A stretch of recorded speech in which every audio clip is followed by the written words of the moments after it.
Thank you, sir. It is my privilege to invite for such an important topic, rational use of antibiotic. We all know the antibiotics are used by all means by anybody and everyone. I think it is being given in a general store also. So I would like to invite Dr. N.K. Soni sir. Sir is senior consultant physician and head internal medicine at Yatharth Group of Hospitals. He has vast experience, that is 24 years of experience in the field of medicine. Sorry, 34 years of. There is a past president, UPDA and ISCM, and the member governing body of API.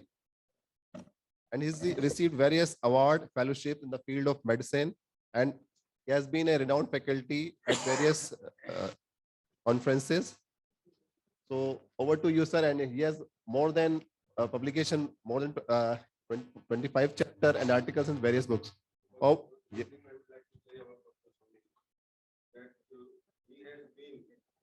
Since for a very long period, a very prominent, rather most prominent, and the most popular person of the IMA Ghaziabad.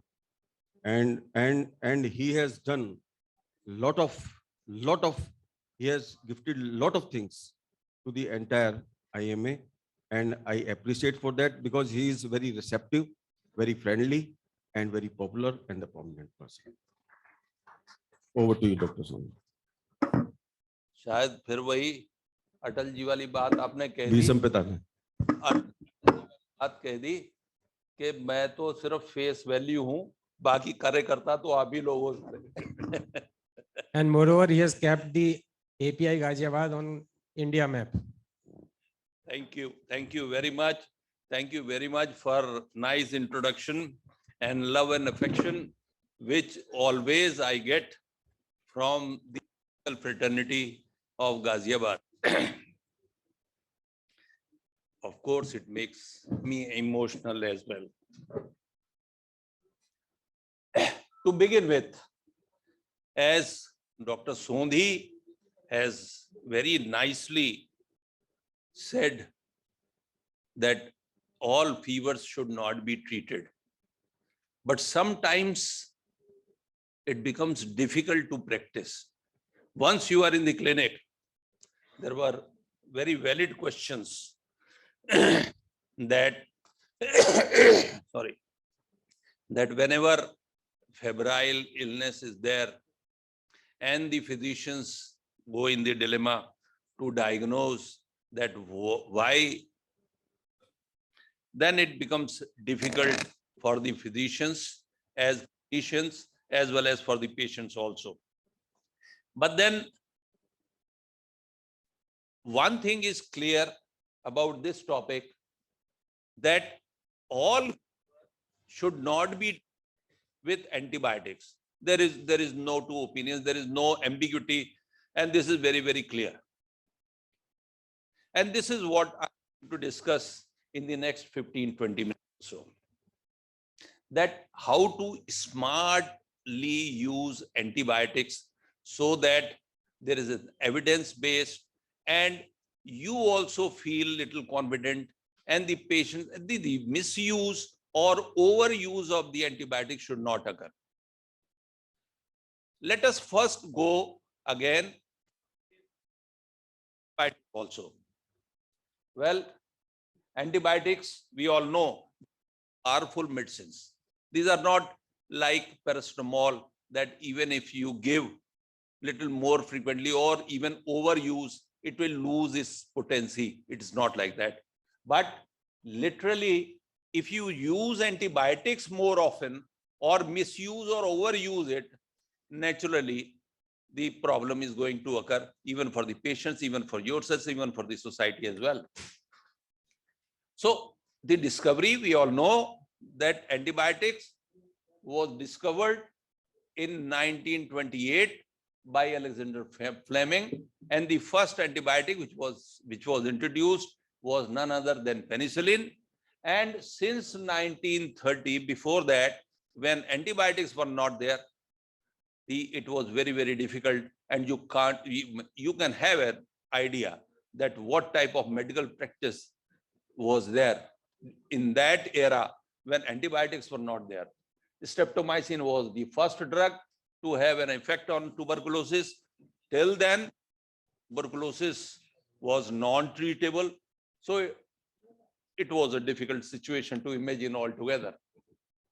But then how antibiotics they work, we all know that with either they are broad spectrum or they are narrow spectrum, two types of antibiotics, bactericidal or bacteriostatic. But bacteriostatic also are very effective in many of the situations where we have to give them, not necessarily that all the time we have to give bactericidal antibiotics. This is important slide for us to understand that antibiotics mainly work through various pathways. The important one is the first one, inhibition of cell wall synthesis. Then the third one, inhibition of protein synthesis. There are a few antibiotics which work through the protein synthesis inhibition. There are a few antibiotics which inhibit the wall synthesis like penicillin, vancomycin, etc. And of course, inhibition of nucleic acid synthesis like quinolones or vancomycin. So which pathway through which they act to kill the bacteria, we must understand and we must remember, because the combination of the antibiotics do like this, that two antibiotics which should join is through, they work through the different pathways, then more synergistic effect occurs and the response is much better. So how do we use? It's an empirical therapy that we use without knowing the bacterial organisms. We start using it, pathogen directed therapy, and then prophylaxis. Prophylactically, we use sometimes antibiotics even in the surgical procedures or like that. But then the resistance which develops, every organisms, every living, they try to protect themselves. So naturally, bacteria also try to protect themselves against the use or overuse of the antibiotics. And the resistant bacteria is, of course, a major threat to the morbidity and mortality of our indoor patients and majority of the patients. And the cause for the antibiotic resistance is either overuse of the antibiotics or misuse, where even the patients, they do not complete the prescribed course, or they take antibiotics whenever, even if it is not prescribed. They go to the chemist and get the antibiotics for each and every fever. As far as the development of resistance in the microbes is concerned, mainly it is an acquired resistance which occurs. The acquired resistance, whenever it occurs for more than one antibiotics or so, of course, it becomes an MDR, multi-drug resistant. And these multi-drug resistant or superbugs have become one of the major cause of increased mortality in our hospital setups. And then even despite a call for new antibiotic therapy, there has been a continued decline in the number of newly approved drugs. Newer antibiotics are not coming in the pipeline. Whatever armamentarium we have got, we have to treat our infection part with those antibiotics. So naturally, judicious use, rational use of antibiotics is the call of the day. And if you go through the WHO estimates, WHO says, sorry, that more than 50% of all the medicines which are prescribed, dispensed, or sold, they are inappropriately sold. 50% of all the patients fail to take the medication correctly. And there are many reasons for it, whether it's a polypharmacy, overuse of antibiotics, overuse of injections, inappropriate self-medication and whatnot and whatnot. So misuse of the medicines, including the antibiotics, occur in all countries. In our country particularly, where there is no stricter regulations to control it, it is very, very common. So with this background, if I go ahead, there are 5-6 rational guidelines that how should we use antibiotics in our clinical practice or in our day-to-day OPD practice, as well as in the hospital setups. The first guideline principle of antibiotic selection is that antibiotic coverage, which we should use, should be a narrowest spectrum, that it should hit that organism which we know that this pathogen is causing the disease process. It should be least toxic and it should be little less expensive. It is not necessary that all the expensive or newer antibiotics are always good. Even the cheaper, older antibiotics, they are also effective in majority of the infections where we should try to treat that. So these least expensive antibiotics that will adequately treat the most likely pathogens should be preferred rather than the expensive or newer antibiotics. Concept 2, it is safe to be focused.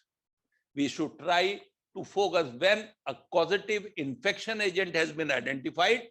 Antibiotic coverage should be narrowed to treat that organisms only. Not that we should try to give a broader spectrum so that all the organisms can be covered. Try to be focused and narrow spectrum. That should be the principle. The reasons where 2 or more antibiotics should be used simultaneously. When one antibiotic cannot adequately control the infection, then only we should add the other one, and try to add the other one with a synergistic action which is acting through the other pathway, as I have already told that how do they kill the bacterial wall or bacteria as such through the various pathways. When synergy is necessary to obtain sidal effects, like in the enterococcal or pseudomonal infection, then only we should try to combine the antibiotic and give the broader spectrum. Third, to prevent the emergence of the resistance, because as we all know that in tuberculosis or in HIV, we use more than 1, 2, or 3 combination of the antibiotics so that the bacteria can be killed properly and resistance development is not there. So these are the conditions where we should use more than one antibiotic simultaneously with a synergistic action to achieve the additive effect on the resistant infections like prosthetic valve endocarditis or H. pylori, or to treat multiple phases, multiple forms of the same pathogen like in the tuberculosis, that we know that sidal, static, dormant, all the type of the tubercular infections are there, and we have to treat all the stages, and that is why we have to combine those drugs like static as well as sidal, intracellular, extracellular, and likewise we have to combine to have the better effect of controlling the disease process. And finally, when a single antibiotic would have to be given in toxic dosage, if we want to have a sidal effect, the dose becomes toxic, then of course we have to combine the more than one antibiotic to treat those infections. So these are some of the indications where we have to combine more than one antibiotic to treat the infections there. But then we should also remember that the reasons not to use multiple antibiotics when you don't have to use it. That is very, very important, because in my college days, our teacher used to say that you must know the indications of any drug, but then you can afford to miss 1 or 2 indications. But it is a crime to miss even single contraindication. You should not prescribe even a single medicine where if you don't know the contraindication of the medicine or side effect of the medicine.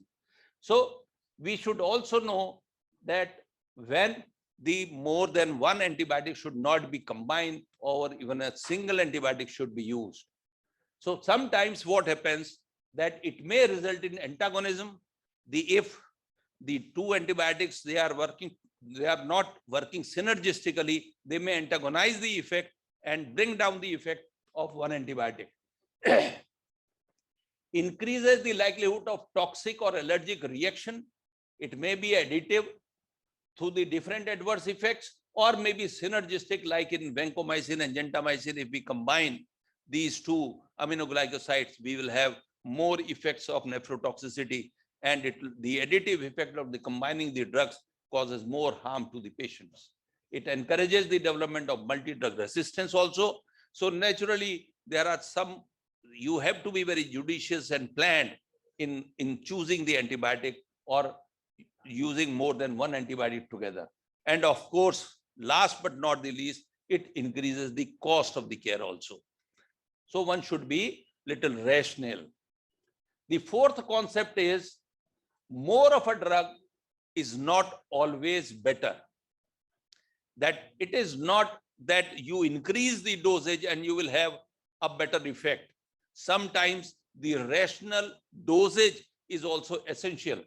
The one effect, which is an eagle effect, is that unnecessarily high dose of some antibiotics may increase the toxicity and paradoxically result in less killing of the bacteria. That is known as eagle effect, which occurs in vitro. It has been proved. The significance in vivo is not determined, but then eagle effect causes, if you increase the dosage of one drug, it does not kill more bacteria. So rational dosage is also very, very essential. And this is one of the most important, as sequely to what Dr. S.P. Sondhi has said, that the common infection, not all fevers are infections. So antibiotics should not be used in all the fevers. And this is very, very important for us. And we do not practice this more often in our clinical practice. So whenever fever comes, we start with the antibiotics, and that causes a little more harm than the benefit. So it's a long list. Even drug fever is very common, that whenever you stop the antibiotic, fever goes. So from drugs to immunological, inflammatory granulomas, neoplasm, endocrine disorders, there is a long list where all fever, sometimes fever occurs, but it is only the paracetamol which is to be given, not all the antibiotics. And last concept is that antibiotics should be dosed according to their pharmacokinetics and pharmacodynamics. We must remember, we must know the PK/PD of a drug, and then accordingly we should use. Like in aminoglycosides, we prefer to use as a single dose, OD dose, just because it has got some post-antibiotic effect, as well as the concentration is dependent killing, and this also. So whether to use twice a day, thrice a day, once a day, this is very, very important to decrease the toxicity altogether. So these are some of the concepts where we should try to follow for the judicious use of the antibiotics in majority infections. World Health Organization has also recommended that people can help to tackle the resistance by using antibiotics only when prescribed by a doctor. This is the patient's responsibility. Healthcare workers' responsibility is that they should enhance the infection prevention and control rather than so often. Policymakers and industry can also help. So it is the combined effect, combined action. Healthcare workers, patients, pharmacy industry, pharma industry, all together, then only we can succeed in decreasing the antibiotic resistance. And thus, if we want to find an ideal drug where there is no toxicity, there is a good effect without any side effects, it becomes very difficult to find, and there is no perfect drug which is available. So the selection of antibiotic therapy, how should we approach? last two slides of mine, that empirical broad spectrum antibiotics are justified for most of the ICU infections. Yes, once the patient is critically ill in an ICU, we should use the broad spectrum antibiotic.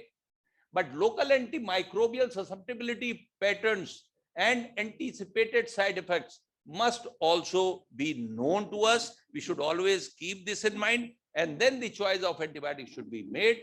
The current and frequently uploaded knowledge of local bacteriological epidemiology should be known, that what type of organisms is more prevalent at hospital if we are dealing the patients, inpatients. Patients with mild to moderate, severe early onset infections and no specific risks can receive a relatively narrow spectrum drug. We should try to give a narrow spectrum antibiotic.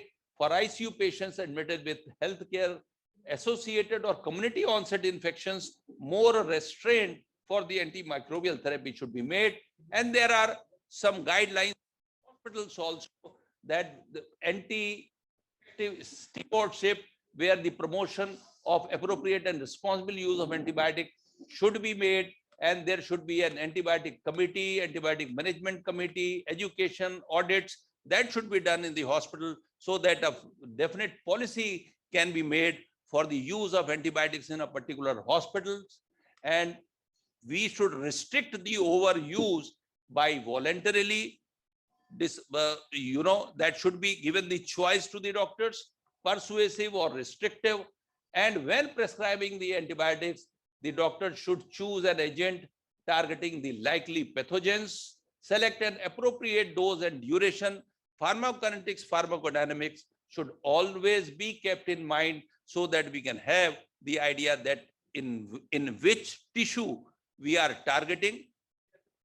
This is resecreted, maximum concentration dosage, effect, and then we will have response where we will be able to provide a better quality of life to our patients. So in summary, use a narrowest spectrum, least expensive, least toxic antibiotic, direct your therapy based on the culture and susceptibility data, avoid overlapping of the antimicrobials, and combination therapy for resistant gram-negative organisms, nosocomial pneumonias, and febrile neutropenias. Try to restrict the use of more than one antibiotics to these severe critical conditions, and then we will have a better response. Well, with this, I would like to end my talk and would like to thank all of you, because I would like to say that bad bugs has got no drugs. Newer antibiotics are not there in the pipeline. Whatever antibiotics we have got, we should be very choosy and selective and rational in using in our clinical practice. Well, thank you very much for your patient listening. Thank you once again. Soni, it was a very comprehensive and very elaborate and wholesome approach and talk over the use of the antibiotic. And Soni sir has given the emphasis that how to avoid the drug resistance, so that, which is a great challenge in day-to-day practice, and how the antibiotics should be used judiciously. It should be used in the narrow spectrum antibiotics should be used.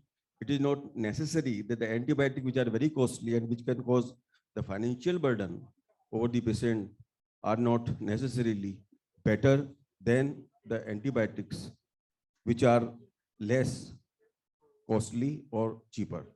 So it was a very nice talk, and now the house is open to ask any question. Yes.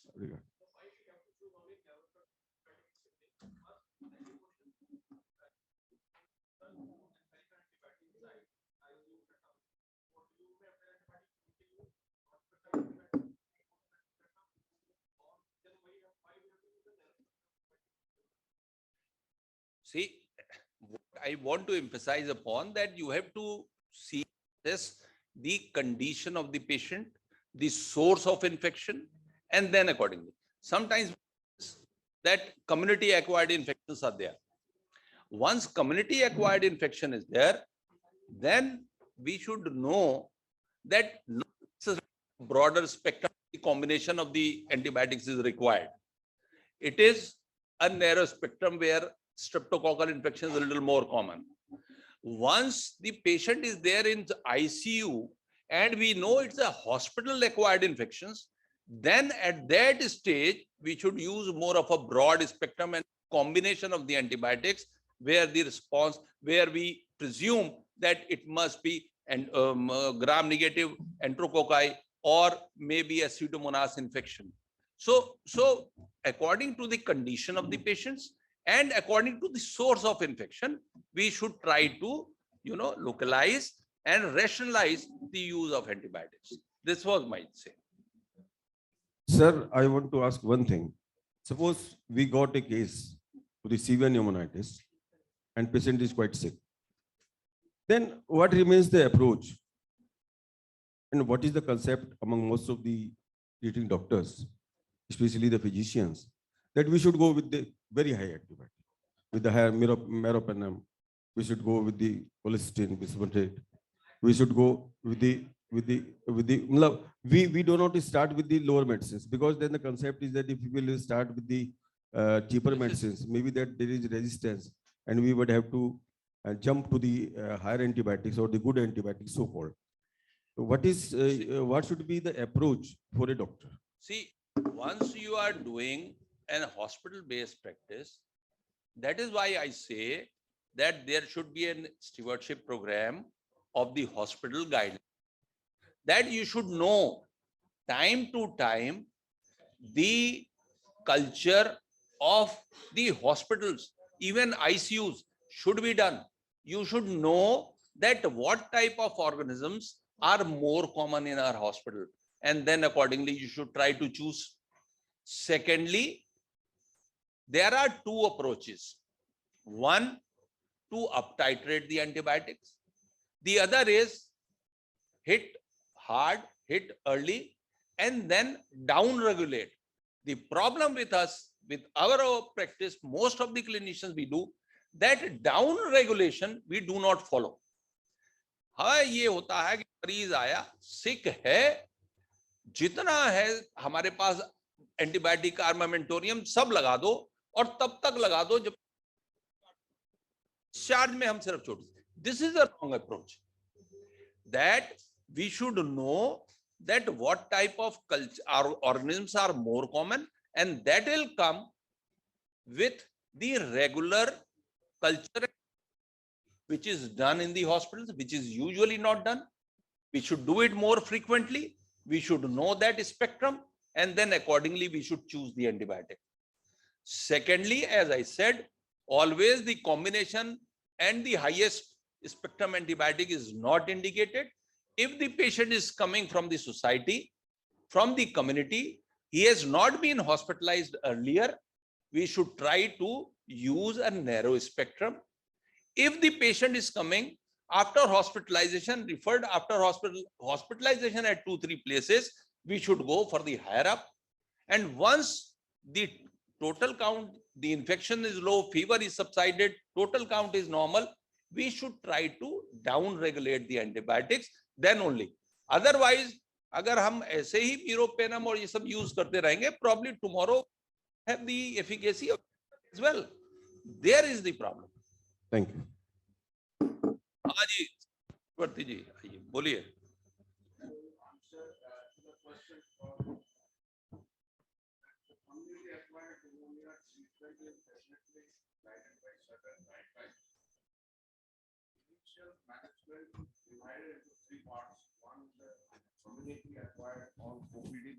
Mic ले लो, several mic. On outpatient basis, and the second one is that patient is a non-critical setting and then is a critical setting.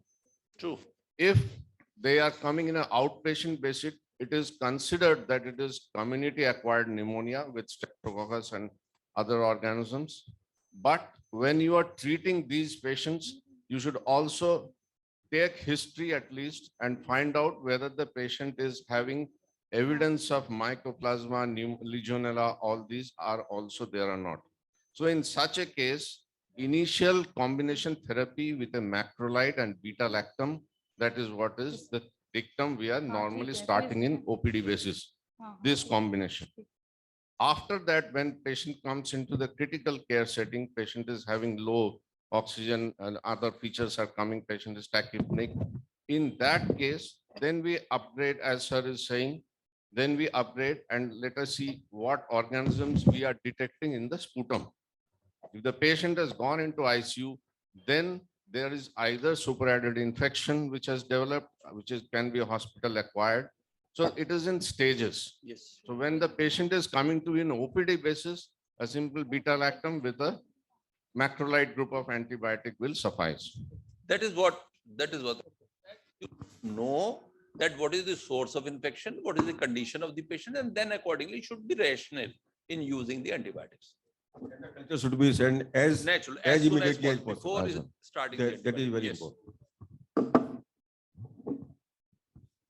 Thank you, sir. In the interest of time, as this topic has a very, must be having a lot of questions regarding the use of antibiotic, and Dr. N.K. Soni sir has beautifully summarized the rational use of how to use the antibiotic very rationally. So with this, I thank Dr. N.K. Soni sir for his Thank kind you. presentation. Thank And you. over to organizers. Thank you. Thank you, chairpersons and our speaker. Now I request our chairpersons to kindly felicitate our speaker, Dr. N.K. Soni, sir.